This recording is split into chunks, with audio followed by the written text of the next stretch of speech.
ଆପଣ ମନ କଣ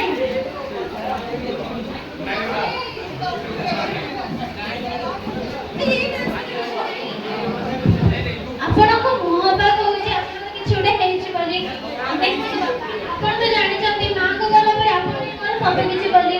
ଆଉ ଯଦି ଆପଣ ଆଜି କେତେ ମିଛ କଥା କହିଥାନ୍ତି କେମିତି କୁହନ୍ତୁ ବାବା କଣ ହେଇଛି?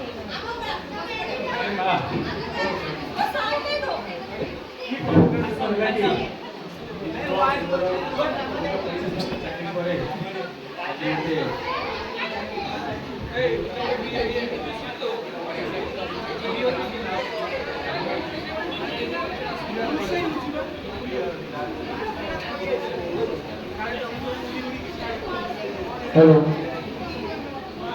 कौन कहबी रे माँ आजिकल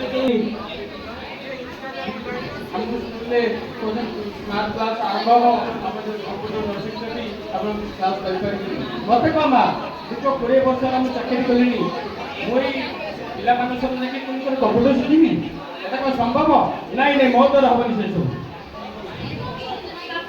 ସାମାନ୍ୟ ଏ କମ୍ପ୍ୟୁଟର ପାଇଁ ଆପଣ ଆପଣଙ୍କ 20 ବର୍ଷର ଚାକିରିକୁ ଛାଡ଼ିଦେଲେ। ଆଉ ଏମିତିରେ ବି ଆପଣ ତ କୁହନ୍ତି ନା କି ଶିକ୍ଷକତାର କୌଣସି ଏଜ୍ ନଥାଏ ବୋଲି।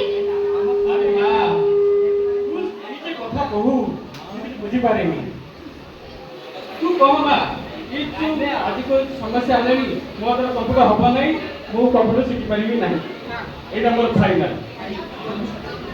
ବାବା ଆପଣ ବ୍ୟସ୍ତ ହୁଅନ୍ତୁ। ଆପଣ ସିନା କମ୍ପ୍ୟୁଟର ଶିଖି ପାରିବେନି ହେଲେ ମୁଁ ତ ଜବ୍ କରିପାରିବି ନା।